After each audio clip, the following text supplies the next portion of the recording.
We've implemented an aggressive strategy to vanquish and kill the virus and protect Americans at the highest risk, while allowing those at lower risk to return safely to work. That's what's happening. Our health experts continue to address the temporary hotspots in certain cities and counties, and we're working very hard on that, where the relationship with the governors is very good. We made a call, Mike Pence made a call just yesterday and said, what do you need? Not one governor needed anything. They don't need anything. They have all the medical equipment they can have. Thank you, U.S. government.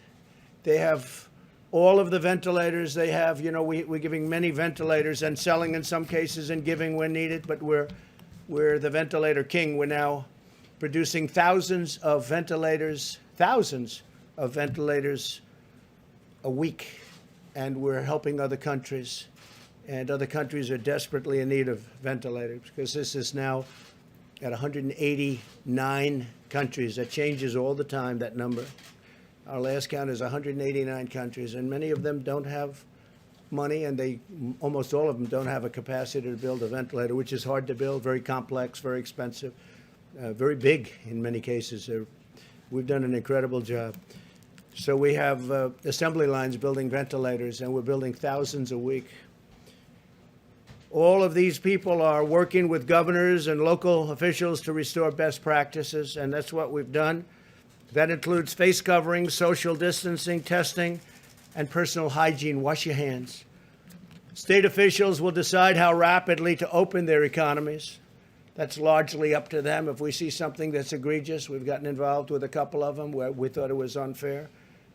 We'd like to see churches opened quickly, and some of them just don't want to do that. In New York, we got a great ruling from a judge, thank you, Judge, that they can open.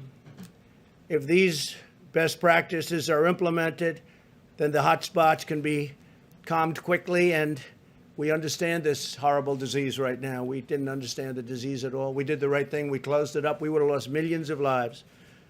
We've done a historic thing. We would have lost millions of lives. And now we're opening it up, and it's opening up far faster than anybody thought even possible, and more successfully. And as I said, you're going to have a fantastic third quarter. It'll be a third quarter the likes of which nobody has ever seen before, in my opinion. And the good thing is the numbers will be coming out just prior to the election, so people will be able to see those numbers. The fourth quarter, likewise, will be extremely good. And maybe most importantly, from the standpoint of our country itself, next year will be a historic year. Next year is going to be an incredible year for jobs, for companies, for growth. Things are happening like nobody would have thought possible. I do want to comment, Boeing, as you know, is moving along in their process. It's been a very hard process, a very complicated process, but they have made tremendous gains, and they're going for approvals on the aircraft, on the 737 MAX. They're also starting to do some real business, so I just want to congratulate Boeing. They've been through so much. I think it was probably the greatest company in the world. I used to say it was the greatest company in the world, and then it ran through a very tough period of time. But I just want to say that Boeing has made tremendous progress in a short period of time. And other companies I don't even have to talk about, because they're all setting records. Virtually every one of our great companies is setting records.